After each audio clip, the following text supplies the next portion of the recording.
Welcome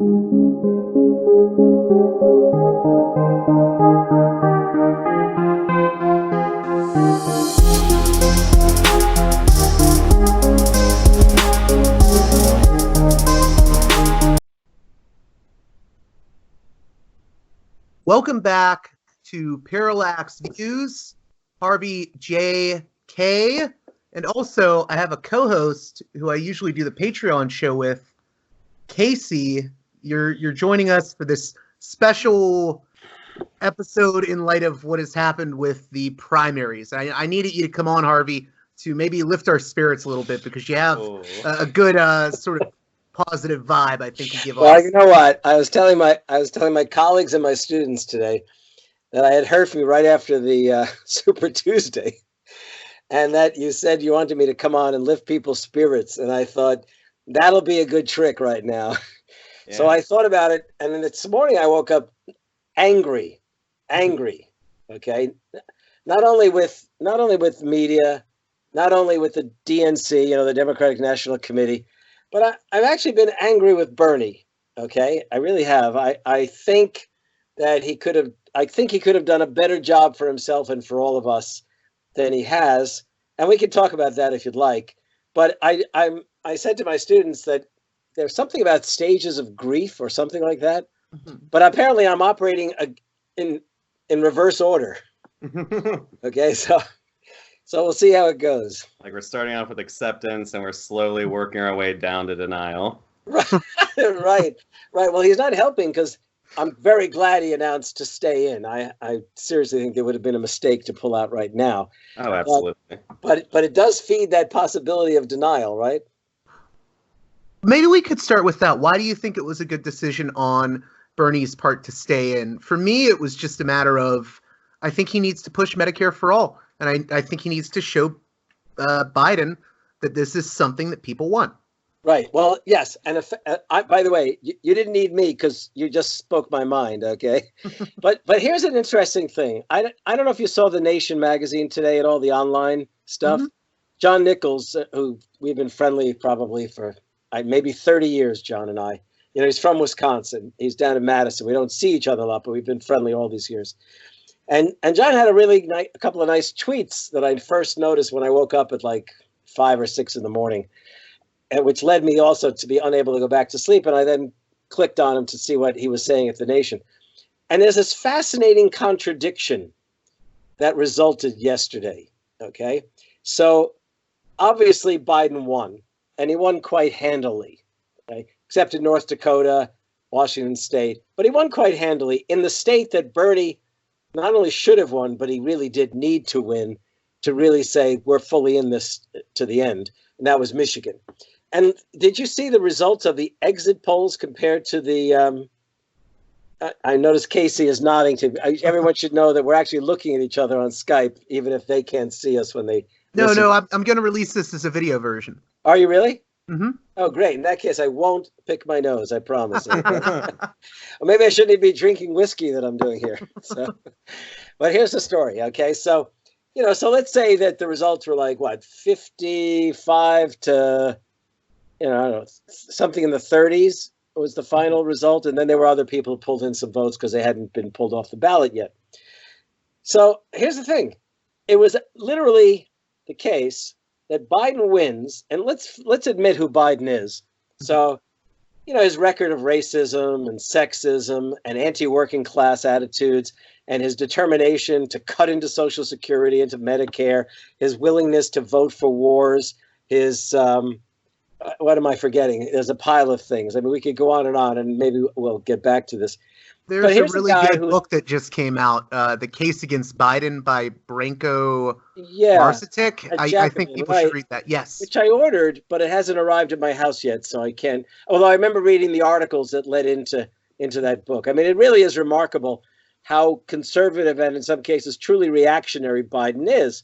So you would have thought that all these people who turned out to vote for him really were looking not just to, you would think they were looking to block social democracy, that, basically race was high on their agenda, racism was high on their agenda. I mean, all this kind of stuff. What does it turn out?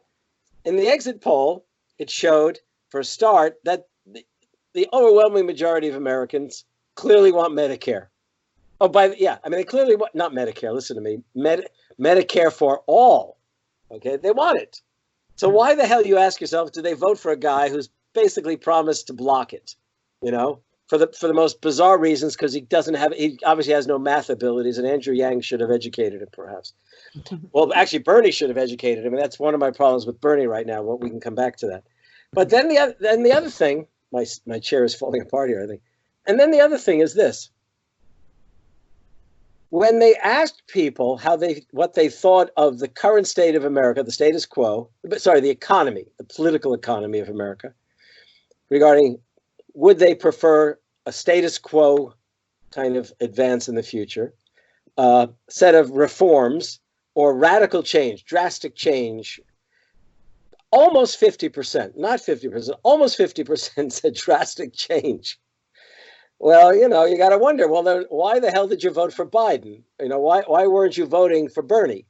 And then on top of that, they also said that... You cut out for a second there. What's that? You cut out for a second there. I cut out? I didn't mean to, obviously.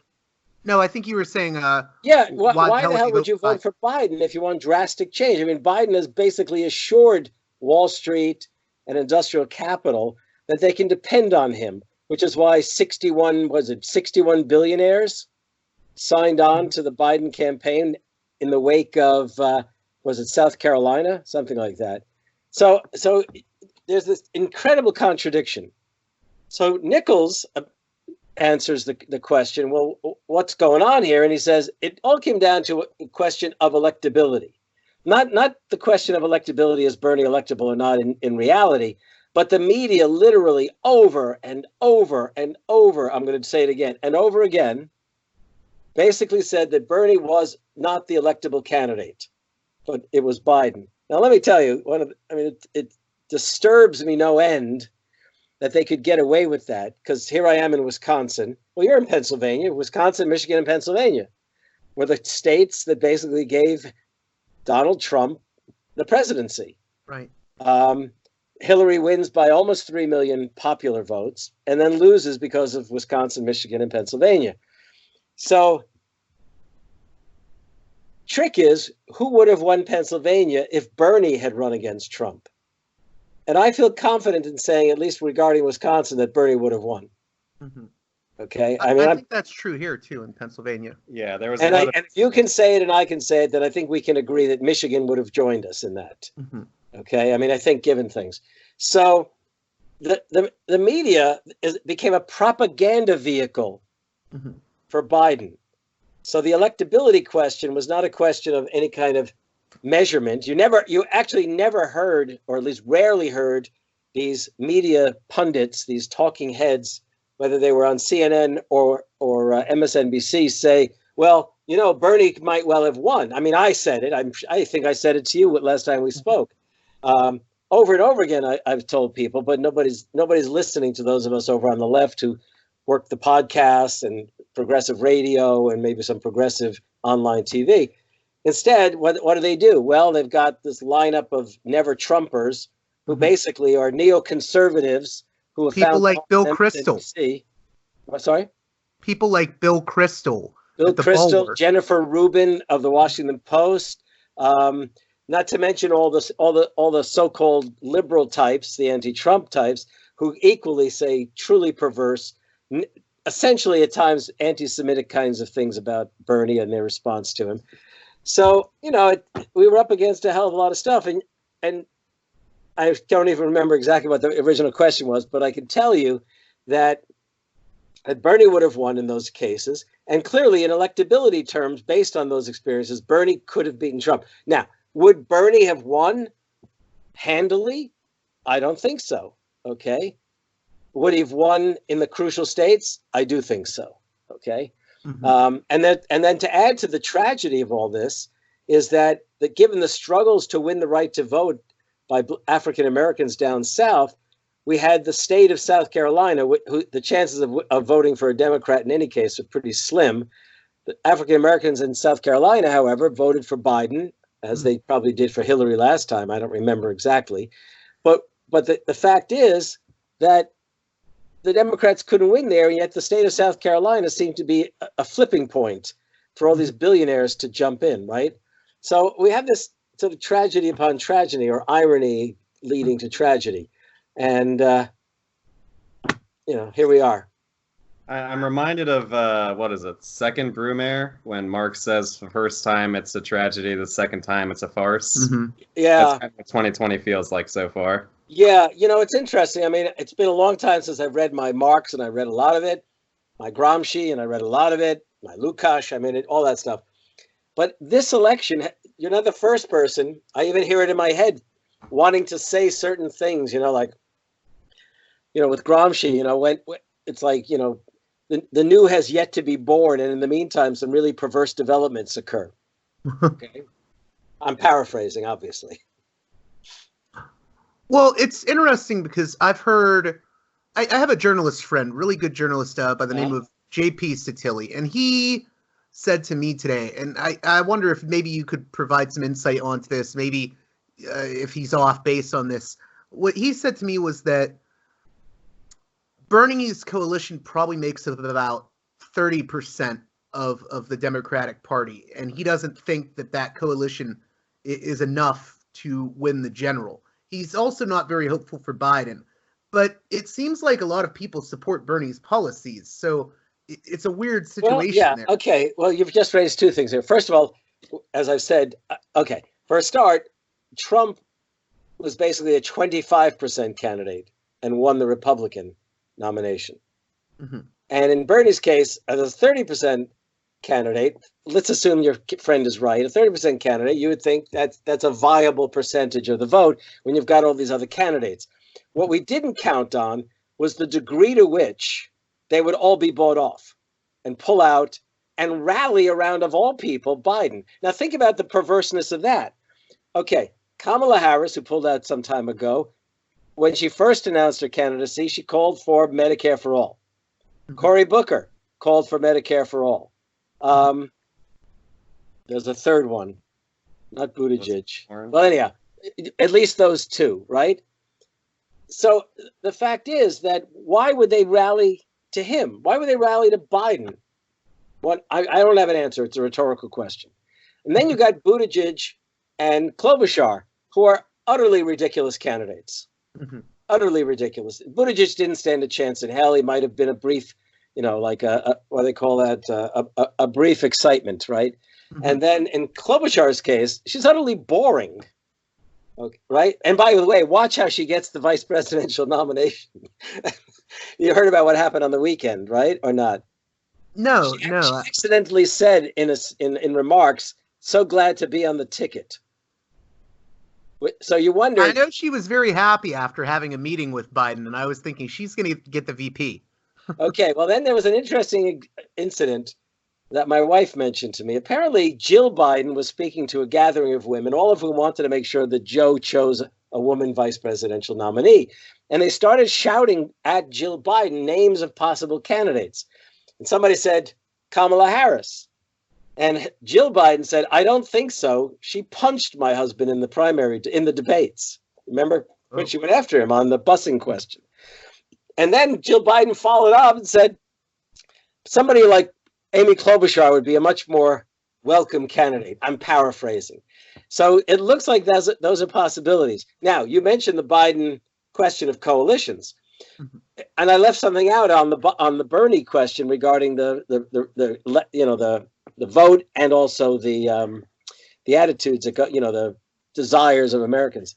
So what is it? Over the age of, was it 45 or so? 70% of primary voters went with Biden. This would be in Michigan, I think, but I'm not. It may well be in all the states.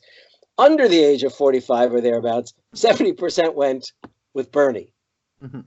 Okay. Now we know Bernie has always been the favorite of young people, Democratic young people, and I wouldn't be surprised if Republican young people actually had a certain affection for him as well.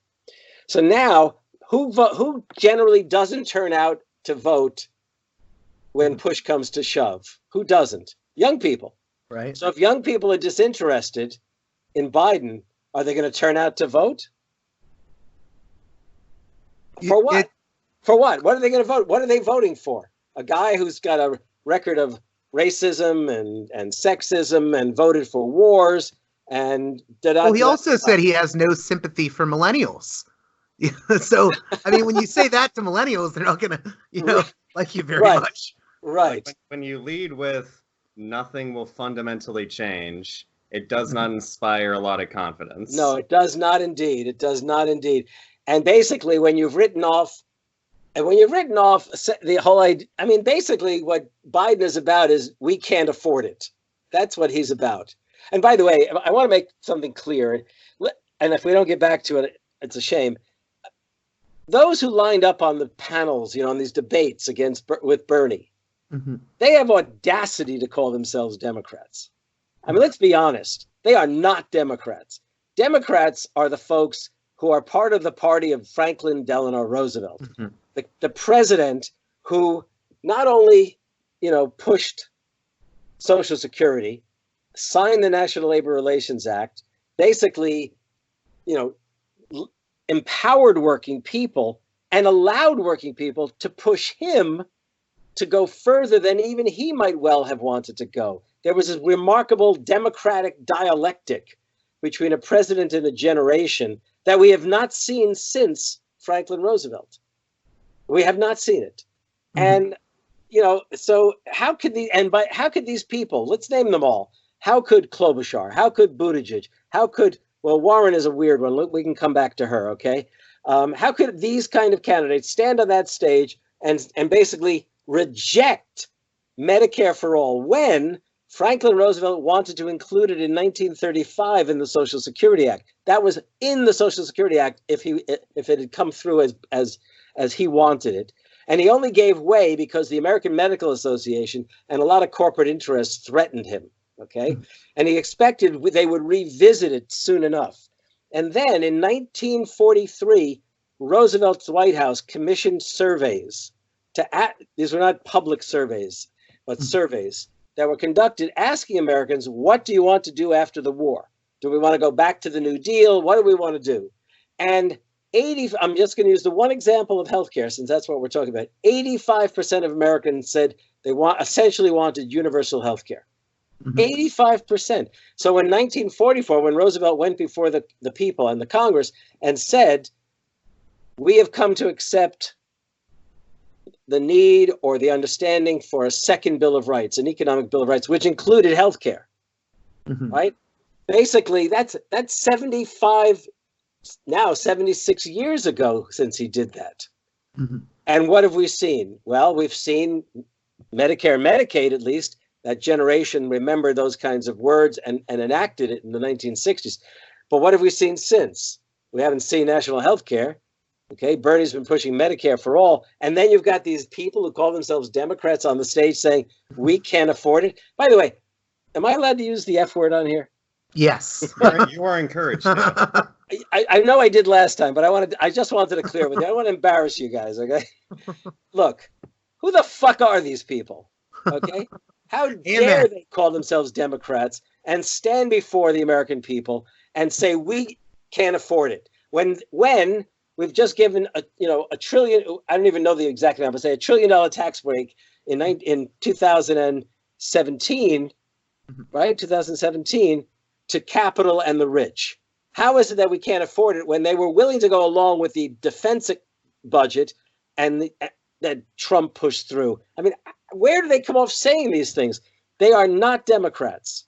They are, at best, lukewarm Republicans. Face it. Okay? And there's Bernie, but now we come to why Bernie didn't make anything of it. I almost want to stand up. If we were like on a big screen, I'd want to stand. I'm going to tell you something. This is what pissed me off with my candidate, the man whom I've admired since the 1980s when he ran for mayor of Burlington. When that happened, here's what Bernie should have done. Okay? Bernie should have said, as soon as the next question came up to him, he should have said, I have a better question to ask. Screw it if the moderators didn't like it. I have a better question to ask. We're the party of Franklin Roosevelt, the party that created Social Security and promised the American people national health care. I don't think he brought up FDR that much at all. Exactly, and I want to talk about that. That's the thing I want to mention.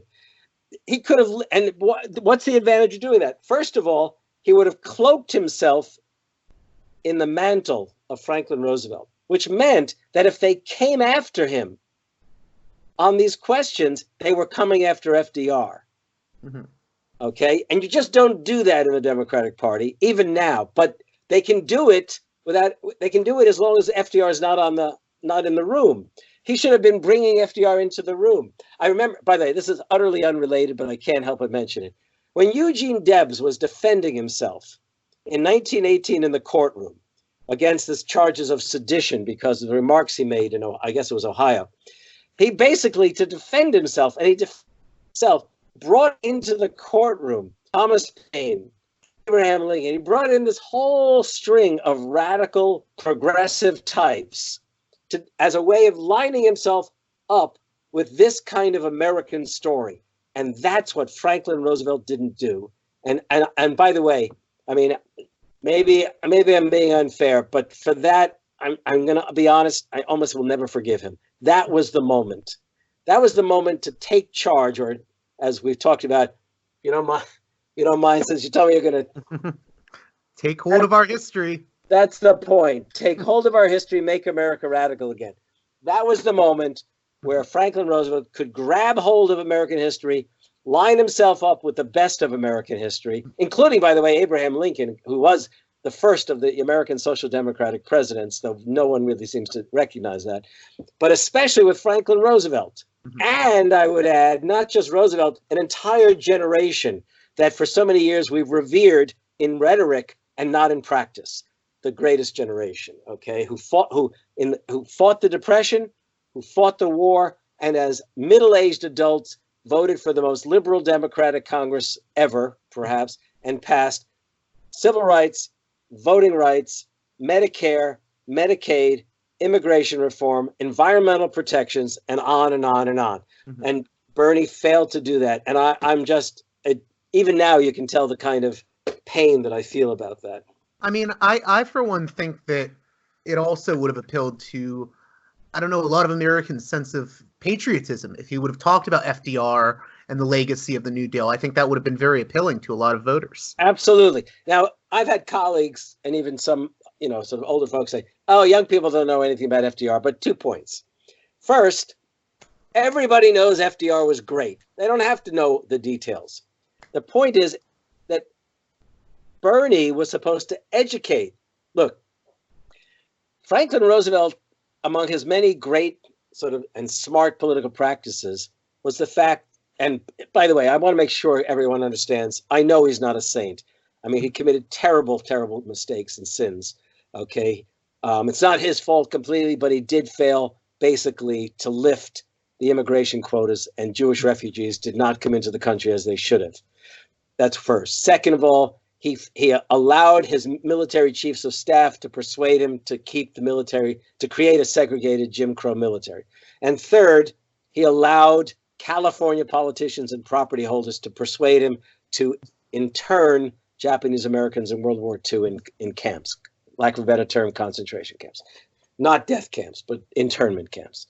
Mm-hmm. Those are his sins. But it is the case that he was a history teacher in chief as well as a commander in chief. Whenever he spoke, he reminded Americans of who they were and why they felt as they did and why he could articulate their values so effectively. He talked about the revolution. In fact, in 1930, he told someone, a prominent intellectual in the Democratic Party, look, the Republicans have abandoned Lincoln. Let's make him one of our own. I mean, he had a real sense of history, Roosevelt. I mean, he gave some of the most radical speeches ever given by a president in American history. And he knew when he did so, he was reaching right into the hearts and minds of Americans and reminding them of who they were. And Bernie had that chance. He's been so effective in speaking to Americans' anger about billionaires and inequality and the consequences of that kind of inequality. He's been really good at addressing Americans' wants and needs. Mm-hmm. He didn't articulate their aspirations and their memory and imagination. Mm-hmm. And I say this because, I mean, understand, I am proudly, but not in the crude sense that all these other Democrats have accused him of, I'm very much a Bernie brother, okay? But it really it is also the case that if we're going to move forward in the next few weeks, in part maybe to redeem the campaign, in part to make ourselves heard so that those guys, whoever is president, will fear us in the future. The fact is we've got to learn, and whoever is going to pick up the torch, if you like, from Bernie Sanders to lead a kind of broad social democratic coalition of progressives and radicals and socialists, they're going to have to know that the thing that will be essential is to speak as a history teacher, not a history teacher in front of a classroom. You're not going to give quizzes. You're going to work to remind Americans of who they are. And we have the most radical story to tell about America, and we need to make sure it's heard. I want to ask one more question. I'm going to let my pal Casey ask a few questions. But, and I'm going to preface this. Maybe it's not even a question so much as an observation. I noticed Neera Tanden of the Center for American Progress. Just a great woman, a great woman. I feel a little bit of sarcasm there, maybe, but a little bit, a little bit. She came out and said today, well, the results show that Americans don't want left policies. And I'm just feeling like she's full of shit. We just cited the numbers. I agree. They don't even want to pay attention to real work, to real experience. They haven't. Not only do they not want to remind Americans of who they are, they don't even want to let Americans know right now what they just did. I guess what concerns me is that I feel like this sort of Neera Tanden wing of the party believes that they can throw away the youth and say, well, you guys don't vote anyways, you're fickle, and we're going to get the suburban vote that's embarrassed by Trump. And people like Matthew Iglesias, even, who I'm not a big fan of, has said, you're making a mistake if you throw away the youth. And it just seems maddening that they're going to go after the suburban vote so hard that it's going to push the entire party even farther right. They could have brought the suburban vote in along with the youth vote. Suburban parents are concerned about how they're going to pay for their kids' college education. Okay? That's true. I mean, just imagine, one of the things I said in my book, that Take Hold of Our History book, which obviously we're going to have to work on in the future, it ain't going to happen right now necessarily, is that we needed a united front, not unlike the 1930s. A united front of, and I'll say it, fighting liberals, not the liberals like Neera Tanden or whatever her name is, right? Fighting liberals, progressives, radicals, and socialists. It isn't that I'm saying this because it's the only way we can get a man elected. So we needed not only to get Bernie elected, we needed to get a coalition going to make sure that when Bernie had to confront even if he won, let's say the Democrats took both houses, that when he confronted the likes of, what's that guy from West Virginia, Manchin? When he confronted a guy like him, that he would shake in his boots, knowing that youth and workers back in West Virginia might well come after him and to take him out. I don't mean physically to kill him. What I mean is to literally remove him from office. You needed that kind of coalition. The other thing is that what bugs me, now I want to mention the Warren thing, as long as we're talking like this, is the following. Putting my glass here. If you look closely online at the Elizabeth Warren platform, for lack of a better term, we'll call it a platform, and the Bernie Sanders platform. Oh, Elizabeth Warren called it her plans. Her plans and Bernie's projects. You look at them closely. Seriously, I'm really serious about this. I know I'm not talking about the politics they wanted to create. I'm talking about the policies that they wanted to pursue legislatively. The fact is that they weren't that far apart. Okay? She called herself a progressive, but she was a social democrat in policy terms. Bernie called himself a democratic socialist, which we can argue about it, but I think it's always been a mistake. I think the word social democrat would have been not only closer to what he was calling for, but actually a far more appealing kind of rhetoric. Nevertheless, the more important point is this. They're this close, right? In some ways, they're like this in policy terms. And what did she do She didn't win any primaries. She came in third in her own state. And then she acted like she was the queen, okay, and said, she was pulling out and she was going to take some time to, what was the word? Self-care. Mm-hmm. Self-care. And what did self-care mean? Well, it meant she wasn't going to endorse Bernie. She didn't endorse Biden. By her silence of not endorsing Bernie, you know what that meant. She endorsed Biden. Right. Okay.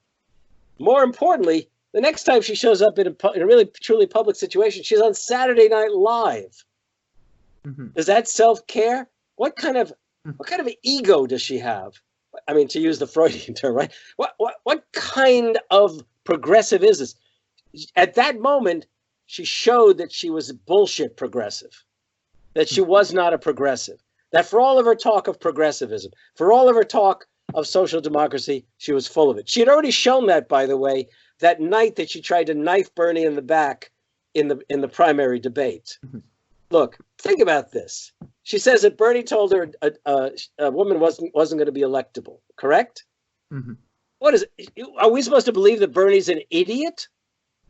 He knows that Hillary Clinton won by 3 million popular votes, which automatically proves a woman can win the presidency, even if Hillary's geography didn't work effectively. Number two, it's absolutely true that Bernie contacted Elizabeth Warren in 2015 and said, you should run for president. And when she said she would not, he then opted to run because he wanted to make sure a progressive, in his case, social democrat, democratic socialist, doesn't matter right now, was going to be running. Okay. Mm-hmm. In the face of, look, in 2015, polls showed Americans wanted radical action. And they would have voted for Bernie over Trump. They didn't have Bernie to vote for. So in the states that you and I live in, right? Mm-hmm. Pennsylvania, Michigan, Wisconsin, we don't live here, but we're sandwiching them, you might say. Right. I mean, Bernie would have won and would have won the presidency. And what does Elizabeth Warren do? Okay. Hear no evil, see no evil, speak no evil. Mm-hmm. Well, doing that, she committed evil. Okay. Now, let me make something clear. Her endorsement would not have won Bernie mm-hmm. votes of a magnitude that would have given him the nomination. Mm-hmm. But the attack on him that comes from the DNC and the likes of Neera Tanden. Oh, by the way, Neera Tanden probably hates Elizabeth Warren too, okay? She's a Clintonite. And I'm pretty sure Biden is not a fan of Elizabeth Warren. I've heard they've fought a lot. Look, the DNC-type Democrats, the Clinton machine, the Biden folks, they hated Elizabeth Warren back in 2015 and 16. They hated her, okay? But here's the thing. In public terms, Elizabeth Warren's endorsement would have been a tremendous PR boost for Bernie, which would have prevented the likes of all these other folks. Because then we would have said, the progressives are here and the rest of the Democratic Party is over there. And then Biden would have had to face the reality that he couldn't fuck around. And in an interview with Lawrence O'Donnell, you heard about that interview, I suppose, where he was offered this option. Well, okay, let's suppose you're the president. The Democrats have taken both houses of Congress, and Bernie effectively gets Congress, along with Elizabeth Warren's support, to enact a to pass a Medicare for all bill. What do you do? And basically, the shorthand was, I wouldn't sign it. I'd veto it. Now, what did he mean by that? Well, it might raise taxes. If it raised taxes on the middle class, I wouldn't do it. Well, bullshit. Everybody knows. No, sorry, everybody doesn't know, but everyone should know by this time, and that's where Bernie may also failed, that even if taxes go up, healthcare costs will go down. We'll all be better off. Not to mention because the premiums, right? The premiums, not to mention the fact that all these health insurance companies, they all have, not unlike auto insurance companies, what do they have? Deductibles. And a lot of these health insurance companies have deductibles, which could literally bankrupt people, truly bankrupt people. To say nothing of parallel bureaucracies that add ever more cost and waste into the system. And anxiety and nights spent trying to persuade people to do things. My God, right? So, shame on, geez. Anyhow, you know where I'm going with this, okay? So like, Warren... Sorry, go ahead. Yeah, Casey. I'm just going to say, is it not a long and proud tradition on the left to kneecap other leftists in the name of your careerist approach? I mean, that's something we've been doing for hundreds of years. Oh my God. Let's not get cynical. Yeah, we got a long fight ahead of us, regardless Well, of. you know what? Look, we on the left, I'll include myself because once upon a time I was young and did such things. We spend time arguing about terms. We spend time arguing about things that conservatives don't bother to argue about, and they all line up, they hold their noses, and they learn to vote. Here we are on the left, and we can't even get we can't even get people to agree we can't get people to agree on almost anything, okay? Mm-hmm. But, capital is really powerful, really powerful. I mean, their capacity to buy candidates, their capacity to strike fear into the hearts and minds of working people, their capacity to control the media. I mean, I know people who will not speak their minds for fear it will get back to their bosses, and I'm sure you do too, okay? Mm-hmm. And yet, right there in the First Amendment, something about freedom of speech, I recall, okay? Mm-hmm. When Franklin Roosevelt was president, again, despite all of his faults, failings, and sins, the fact is that his administration sought to expand the First Amendment in a really radical way. So when the founders, the framers finally got around after, in 1789, the Constitution, 1791, the Bill of Rights. When they finally got around to the Bill of Rights, Madison changed his mind on the need for a Bill of Rights. They were creating the Bill of Rights as a way of protecting citizens against their government, that government shouldn't have a concentration of power, which they could exercise against citizens. Well, at that point, there were very few corporations in America that would have represented the threat, at least to white working people, that government could potentially represent. Well, one of the things that Roosevelt clearly recognized was that in the course of the 19th century, there developed a whole new concentration of power in capital and industry. So when in the 1930s and his administration took office, what they did is they sought to expand the horizons of the Bill of Rights so that government could use that First Amendment in particular in order to protect and enhance democratic rights against corporations. So, we have these powers that prevail in there. And where the hell are these Democrats these days in defending those kinds of rights? Both Bernie and Warren talked about enhancing the rights of workers, even to the point of having representatives on boards of directors, right? You would have thought that alone should have brought should have brought Elizabeth Warren into a position to say, I support Bernie Sanders. We need progressive change in this country. She didn't have to become a socialist. He's not even officially a socialist. We know that. Well, publicly he is, but he's a social democrat. And by the way, whether I call myself a socialist or not, and I do, the fact is that what we need to do is create a greater social democratic and progressive state. And over time, we school ourselves in the deepest meanings of democracy, and then we can start talking about workers' control of industry and all that kind of stuff. Really briefly, I wanted to give Casey a chance. I know he had some questions for you. If we have a few minutes, would you like to ask? Well, now I'm revved up. At the outset, I told you I was a little worried in light of what's been happening this past week that I'm going through the stages of grief in reverse or something. But I'm ready. We can keep talking. All right. So you mentioned earlier, and we've been talking about it a lot this episode, I guess, the nature of FDR's coalition. And I'd be kind of remiss to deny that when FDR rose in power in 1928 or 1932. 32, thank you. History major, but not that. But it's important. Actually, 28 is important, if I can just give you a sidebar. That's when he wins election to the governorship of New York. And then the governorships around the country were usually 2-year terms. And in the course of his 4 years, having won re-election, he already begins to pursue the building of the coalition and the pursuit of the social democratic initiatives that will mark and literally create the New Deal. But go ahead. Well, one of the bulwarks of that coalition was the hundreds, if not thousands, of people elected to public office all across the country that were themselves self-avowed socialists. Yeah. Especially in the Midwest. There was a united front in the 1930s, you bet. Yeah. So considering we don't really have many politicians across the United States. I can think of Kshama Sawant in Seattle. Sure, that you can name them indicates we don't have enough of them.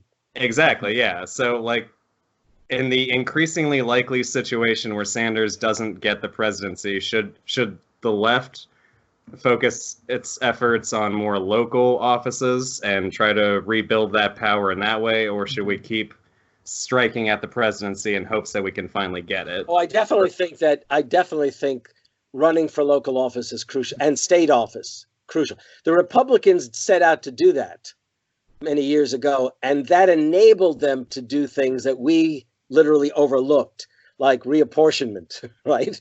I mean, the ways in which this state of Wisconsin is so artificially districted to afford Republicans power that it's scary, absolutely scary. And I think more and more progressives, it doesn't matter if they're socialists or progressives, whatever you want to call them, I think more and more of them have to consider running for local office. And I think more and more of them would have success in doing so. I could tell you that for a while I had the silliness to go work with, not work for, but work with the Democratic Party here in the county I live. And they were all Clintonites. And it was actually impossible to talk about ideas. It was impossible to talk about, what real change might involve. But that was a good dozen years or so ago. I'm losing track of time, perhaps. But now I think and even now, those kind of folks control so many of the local parties.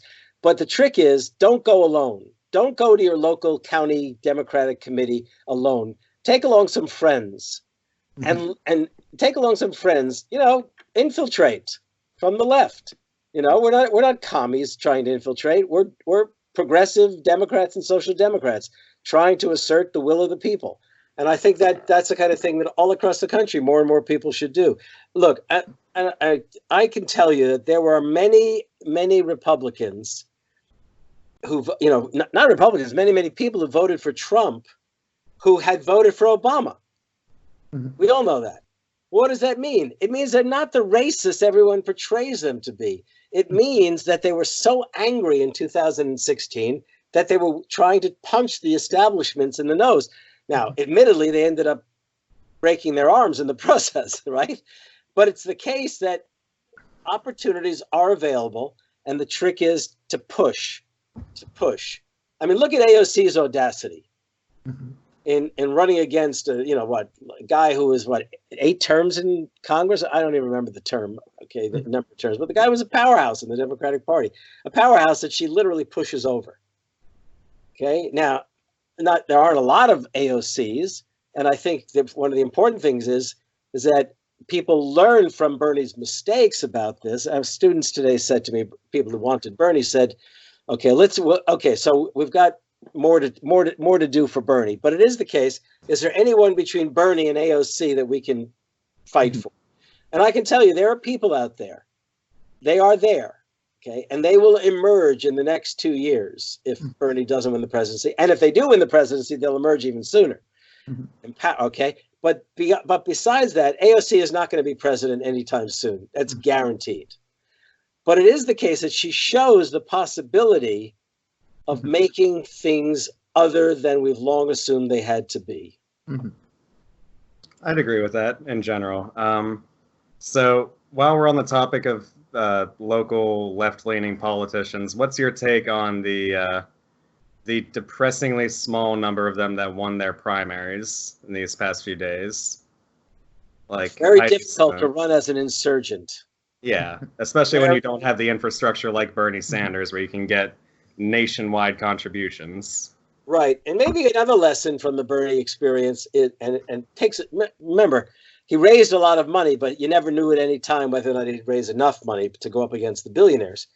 But maybe as we build this new Democratic, as we seek to take on this this Democratic Party and create a new Democratic Party, there really ought to be greater cohesion, greater articulation of local and national campaigns. I can't speak a lot to it because I'm not inside the Democratic Party. My inability to influence even the local county party some years ago really pushed me away, and I decided I would spend more of my time trying to speak to a different audience. Yeah, let's be careful before we start advocating for democratic socialism or democratic centralism. Okay, okay, right. I'm not arguing for that. Yes, I know. I'm I not make arguing it. that. Okay, but I will tell you. I will say this. Philosophical debates about I will that. say this. That I know a lot of young people who will be capable of great things someday. And it may well be that we won't win soon, but we can win eventually. We can. I mean, it will happen. Okay. Although my only reservation is my own generation, the so-called boomer generation. It was so seemingly progressive once upon a time, and somehow found its way to become the obstacle to the kinds of changes we all believed were not only necessary, but would have happened sometime in the 1970s. And that's a long time ago. Now, do you think that's because the boomer generation was like what led to the change? I suppose so. Like on some level, I can't help but think there's a material difference in how the boomers were able to gain your position of prominence that may not exist for millennials and Gen Z. Okay, here's something we got into a discussion about this in one of my classes, and it hadn't dawned on me what might well be motivating boomer life for all these decades, and it isn't. So let me tell you a little story. So in the 1970s, in the wake of the 60s, is a better way of putting it, Playboy magazine took full-page ads in major newspapers like the New York Times, Wall Street Journal. I know for a fact Wall Street Journal, but a number of these places. The ads themselves are not politically powerful in any way, but it was like, not unlike many times Madison Avenue was somewhat prophetic. So I have one ad I keep in my office in a drawer, and it showed a guy standing on a street eating a hot dog or something like that with a hot dog, standing by a hot dog vendor. And it said, and he's in a suit, and he said, the 60s generation a generation was dropping out in the 60s, and now they're buying in. And because obviously this guy was literally going off to work at a bank. Now that was bullshit in the 70s. Okay. But here's the thing: my generation was raised to believe that anything was possible. And one of the reasons that the rebellions of the 60s occurred is that as we confronted the realities of America, we were determined to make all the more real the promises of America. Now, the thing about the 70s is that it was terrible economically. Stagflation, stagnant economy, inflation, high unemployment. We were the generation that lost, 50,000 of our comrades to a war in Vietnam. Many other people had left for Canada. I mean, and so the job market is bad. The politics is terrible. The Democrats themselves are embracing the likes of Jimmy Carter, a truly abysmal politician and president. Why? Because David Rockefeller and the Trilateral Commission type folks were all promoting him as a centrist alternative, to overcome the 60s and limit government, reduce taxes, deregulate, and all of that. So basically, the 70s were a very, very difficult time for my generation. Those of us who came to the age of 21 or so, somewhere around 70 to 72. And it may well be it was that kind of difficulty that we faced with the American economy in the state it was. By the way, deindustrialization was taking place. So even those who didn't go to college, working class kids, were facing a whole new world that their parents had not faced. That is, jobs in industry were not available. So maybe, just maybe, it made people a little cynical and a little conservative and a little cautious. And let's not forget, the generation of the 80s, those who came out of college and went to Wall Street and other kind of, that was not my generation. Those were very, very, very, very late boomers at best. Okay, so those are the folks who might now be, 60, late 50s, something like that, mid 50s perhaps. And so I don't know if we can blame the boomers completely, because in the sense that they got spoiled, but rather the fact is maybe they got burned for a while and it made them cautious. That's a theory, strictly a hypothesis. Well, I was going to say, I don't think the boomer story has ended yet. And I think sometimes people leave out the fact that I think after the 2008 crash, I think a lot of boomers have been hanging on for dear life. Yeah, right. That may well be. Yes, right. I mean, the point is that we're all in this together. And one of the things that capital loves to do is when they can't split you by race, they'll try to split you by generation. They'll create niches for marketing and political ends. And so it's easy. So, fortunately, I've never been challenged by, what's that expression they used to say, hey, boomer, or something like that? Okay, boomer. Okay, yeah. Thank you. I mean, fuck. It's okay. Your day will come. I turned 70. I think I told Joe I turned 70. But when did we last talk? Was it October? I believe so. Yeah. When I turned 70, that's when I think we last talked. So it is the case that I am literally the pinnacle, not personally, but my cohort is the pinnacle of the baby boomer generation. My father came back from World War II. My parents got married. I was born in 1949. I mean, it's all there, right? But obviously, I don't think I'm typical of my generation. I think my politics alone and the way I vote indicates that. And I also live in a house that's rather small, even though I probably could afford better. I won't deny that. But I think what it is we have to really think through this stuff about how people get divided by these kinds of things. And okay, let's go on. You got another question, Casey? No, I think that got all my points out of the way. I just wanted to ask two more things. The first, I guess, is beyond just electoral politics. Yeah. I think we also, as the left, need to consider how we're going to build counter institutions. I don't know if you have any thoughts on that matter. Yeah, I'm glad you asked, actually, because one of the things that struck when I was working on the project that became Take Hold of Our History, when I was trying to bring this stuff together, one of the things that really struck me, and I would recommend if anyone wants to try to go back to before the debacle of 2016, they should have a look at Sarah Jaffe's book. Was it Necessary Trouble? No. Anyhow, her book about the movements that had begun to emerge in, say, 2012, 13, 14, 15. Everything from Black Lives Matter, the Fight for 15, the anti-fracking. I'm blanking on the big ones. The Moral Monday movement down in North Carolina. All of these movements that had emerged in the course of these years. I know I'm leaving out some really big ones, so I apologize. The fact is that here were all these diverse movements. And part of the problem is they didn't coalesce. Mm-hmm. But I also believe that the Democratic Party didn't want them to coalesce. Mm-hmm.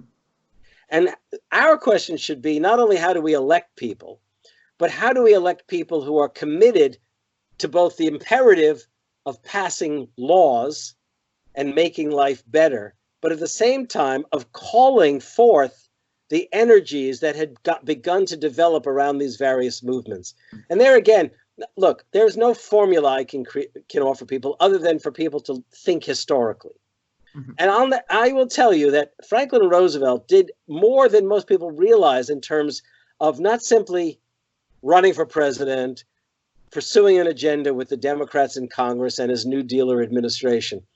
He regularly invited Americans to push him to do even more than he might have intended to do. And I'll never forget, I remember when I was doing the research on a book titled The Fight for the Four Freedoms, What Made FDR and the Greatest Generation Truly Great, a book that came out in 2014, a book that I think actually, more than I realized, spoke to what has happened since the book was published in the imperative of paying attention to Roosevelt and that generation. And here's what in 1935, while he's trying to pursue the enactment of Social Security, and Robert Wagner, the senator from New York, is pursuing the enactment of the Wagner Act, the National Labor Relations Act, Roosevelt actually gave a speech to it, and he said, "New laws in themselves do not bring the millennium," or the new millennium. And what he meant by this is, we can pass laws, but first of all, to get them passed, we're going to need you people to turn out, one. But what he also meant is you're going to have to fight to make sure these laws are recognized and if you like, deferred to by capital, by business. This is really important because Bernie, that was Bernie's beauty as a candidate. Where Hillary Clinton said, I want to fight for you. I want to be your champion. Bernie really impressed me as recognizing that his job wasn't just to fight for us, but to encourage the fight in us. Not me, us. Not me, us is if you like the encapsulation of that attitude. Because I think it was in 2015-16 when Anderson Cooper had this town hall, and he said to Bernie, well, look, you may not even control both houses of Congress. And even if you do, you're not necessarily going to get these Medicare, I don't know what they called it back in 2016, but national health care. You may not be able to get all these things passed. He said, what are you going to do then? And he said, I'm going to hope that I brought the American people to a realization of what they're capable of and that they'll be standing outside the windows. Well, the old days, they call that politics in the street. Okay? Politics out of doors. Right? Now, Obama didn't get that. Mm-hmm.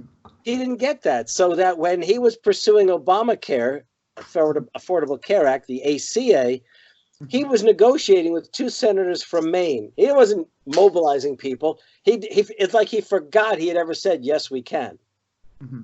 And then when they had the congressional fora in the congressional districts across the country, congressional forums in which people came from Washington to hear what people thought of the Affordable Care Act, who turned out? The Tea Party. The Tea Party emerges. And many of those white middle and upper middle class folks were holding banners that said, don't touch my Social Security, don't touch my Medicare. What they were saying in their own sort of ridiculous way, contradictory way, is that I'm a social democrat. Don't you dare touch the initiatives that we've accomplished. What did Obama do, right? He actually made some remark one time when asked, how are you going to pay for Obamacare? Well, we'll transfer some monies from Medicare. What the fuck? And then in 2011, he proved all their fears right, it seemed, when he said, we'll put everything on the table in the budget crisis. Hope and change indeed. Hope and change. Yep, hope and change. You got it. This sort of ties into the last thing I wanted to mention, and it's that first off, I've heard a lot of people lately say that they're just sort of wanting to drop out of everything. They're done with politics. And I think that's lazy really sons sad. of bitches. Lazy. Well, I agree with you. And I feel bad. If they think they're going to change America based on one election, then they never understood what it was about. Well,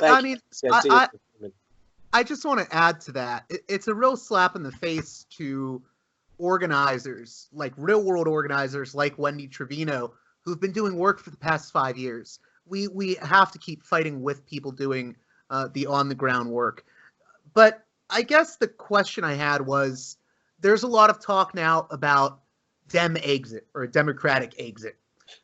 I want to get your thoughts on that. I know a lot of people that are like all excited about Howie Hawkins now and the Green Party. I like Howie personally, even though the Green Party, I know you're shaking your head. Third party politics is a dead end. It's a fantasy. We're not a parliamentary system, and we're not. Moreover, we're a federal congressional system and presidential executive. It's a dead end. Third party politics. Now, whatever people think about the DSA remains a viable force to put things up, to put things out, to put things on the agenda. Okay. Not everyone's going to join DSA. Not everyone's going to hold a red rose in their hand or whatever it requires. But we just reviewed the numbers. The majority of Americans want Medicare for all. Nearly a majority of Americans want drastic change in American political economy. Well, what does that say? Don't cough on this. They're going to think you got, be careful. I promise I don't have coronavirus. You promise. Yeah, we all promise. Take care. Okay. But the thing is that we're so close. Again, that it's not a very hopeful remark, but Trump and Biden are like perverse consequences of 45 years of class war. And Americans are well aware of what we need to do. They just didn't quite believe that Bernie could make it happen. Well, the other thing is we have momentum. We cannot squander the momentum we have gotten through the Bernie movement. I think of France. You know, I think a lot of people chose Macron over the nativists in France. Right. But the thing is, the left in France said we're still going to hold Macron's feet to the fire when he gets into power. And I think, regardless of how people feel about Biden, whether they vote for him or not, if he gets into the White House, this is someone we have to hold them accountable, regardless. Right, which is why we need to be mobilized. And by the way, and that's why Bernie Sanders is probably staying in the race. Okay, I don't think he's fantasizing he's going to become president. Although who knows what'll happen on Sunday when Biden has to stand or sit for 2 hours and put up with serious political debate. Okay, he hasn't had to do that. I mean, if you think about his performance in the debates, they were truly abysmal until that one moment where he sort of, I don't know what they shot him up with to give him that kind of brief moment of coherence when he spoke as if he was a leader. Nobody remembers what he said, but for a moment he sounded like he had some kind of vision. Maybe he was actually having a vision. Who knows what drugs can do to you? So the thing is that we've got to say to ourselves, he may not even make it through this campaign. And by the way, to give you a real paranoid story, a number of people have said to me, you know what they're going to do, don't you? They're going to announce that he's suffering from the onset of Alzheimer's and at the convention, and they're going to all of a sudden introduce the next president of the United States, Hillary Clinton. That's a nightmare. Yes, it is. But listen, now to get back, and I don't mean this, that by the way, a number of people have been telling me I should watch out for. But the more important thing is yes, if we're a movement doesn't end simply because somebody didn't win the nomination. And I've been doing this for decades. Look, I can't tell you how many times I hold my nose and vote for a candidate I wouldn't even want to know. Okay. So I'm not telling you I'm voting for Biden. I'm not going there yet. I mean, I know I've said in the past, vote blue no matter who. I can't say that right now. I mean, when I realize what I'd be voting for, I just don't know if I can do it. But I will not waste a vote on a third-party vote. Okay. I know plenty of people who were Republican conservatives who just didn't vote at for the presidential level. They voted below that. I mean, I will not fail to turn out to vote. But having said that, I may change my mind. I swore I'd never vote for another Clinton after Bill, and I did because I worried about the Supreme Court. Okay. A lot of good it did me, but I did. Okay. So we need indeed not to see politics as simply what we do I mean, how many times do we have to say it? Politics goes beyond when you vote, whether it's a primary or general election. You have to stay mobilized. You have to stay mobilized because, look, the Tea Party turned out and literally ruined not only the Republican Party, it turned it into an even more reactionary force. Okay. It also devastated the Democratic Party's possibilities.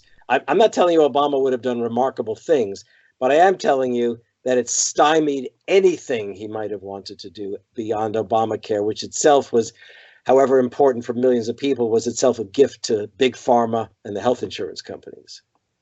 So I urge people not to be anything less than angry and let the anger motivate political action.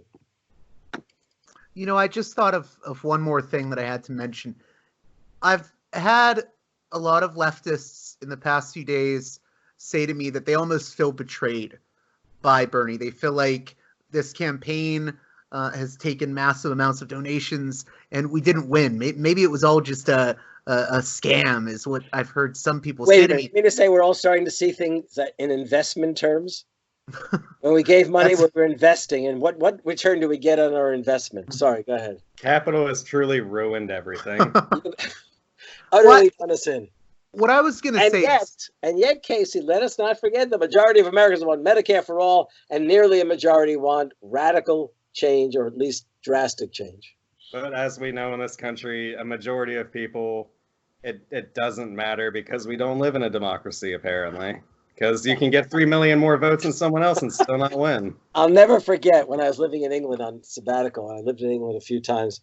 There was a painted on a train trestle over the highway by anarchists. Let me make clear, not socialists, by anarchists. If voting mattered, they'd outlaw it. Do not make that your byword, okay, or your slogan. The last point I was going to make and ask you about was, I believe you've been on the Phil the Burn program. You've probably spoken to people. The Burn, right? I've done the Hear the Burn, yeah. podcast. Look, since I've seen you, I can't even tell you. I do 2 or 3 a week. Yeah. Well, I guess what I was going to ask is, you've talked to people involved with the campaign.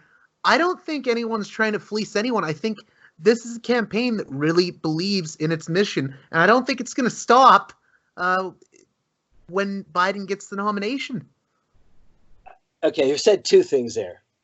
Actually, you may not have realized it. One, it had to do with fleecing people, and the other thing had to do with the campaign will continue. And here's what I'll tell you. I'm not impressed by the campaign. I'm not. I think the campaign had the right agenda, but I'm not impressed by the campaign. The campaign did not take. I'm not trying to sell my book, though. If anybody wants to buy it, please do. It's in paperback at $15. What I'm saying is, you cannot win a major election in this country unless you create a narrative that you are part of an American progressive tradition. You cannot win an election without doing that. You know who understood that well? Lincoln understood it, Roosevelt understood it, and Ronald Reagan understood it. And it was time for, and Casey's about to, yes, Reagan had to pervert his. Right. I think Reagan talked about Thomas Paine as if Thomas Paine was one of his people. He poached, hijacked, ran off. He had absolutely, he's audacious, Ronald Reagan. Look, for years he had been a Roosevelt Democrat. He had moved to the right. He was willing to destroy Social Security if he had the chance to do so. But he realized what Democrats failed to realize. Americans want to be reminded of who they are and what they can accomplish. Reagan did that perversely in a truly reactionary way, but he understood he should speak to Americans as Americans. And what did he do? In his acceptance speech for the Republican nomination, he quoted Thomas Paine, Abraham Lincoln, and Franklin Roosevelt. He spoke directly to the heroes of the American working class.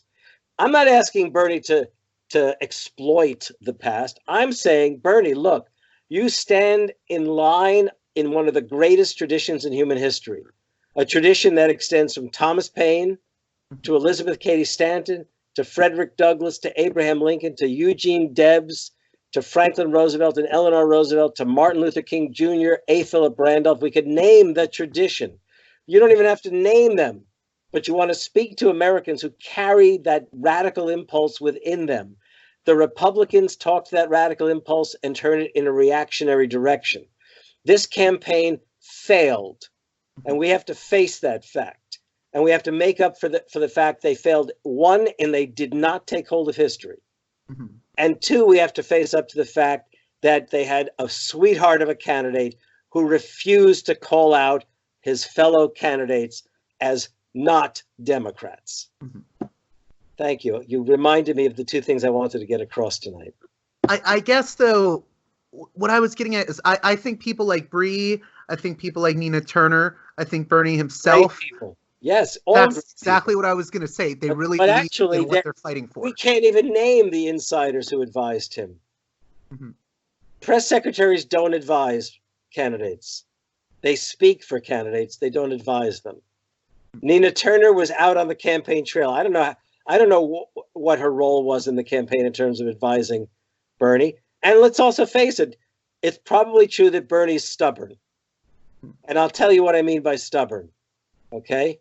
The fact is, in 2015 and 16, he ran making the same kinds of arguments about billionaires and the need for national health care. And what did he do? He kept referring to Scandinavia as the reason that, look, comparing us to Scandinavia. And Hillary called him out in one of the debates. We're not Denmark. Well, sure as hell we're not Denmark. Why did Bernie not talk about the American social democratic tradition? Who the fuck is his advisor who failed to tell him that? And if he didn't see it, look, he spent years admiring Eugene Debs. What did he know about Debs? What did I tell you about Debs? The great moment in which Debs calls into the court. Debs, who were his three heroes? Ask Bernie if he knows who the three heroes of Debs were. Jesus Christ, Patrick Henry, and Thomas Paine. Okay, Jesus Christ for his morality, and I'm a Jew, so, you know, Jesus Christ doesn't impress me. Okay.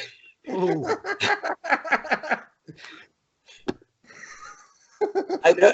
Did you both go to I know you're Catholic. I went to Catholic University. I Right. just graduated from Catholic University. I didn't mean that as an insult. I'm just telling you, I'm not a New Testament guy. That's all. Fair enough. Patrick Henry, what impressed him about Patrick Henry? Patrick Henry was an orator. Debs admired orators. And who was the third? Thomas Paine. Why did he admire Thomas Paine? Because Thomas Paine was a radical who believed in the American promise, and Debs would never deny the American promise. He would hold the powers that be accountable for screwing over working people and denying the American promise. Now, Bernie didn't hesitate to call out the powers that be.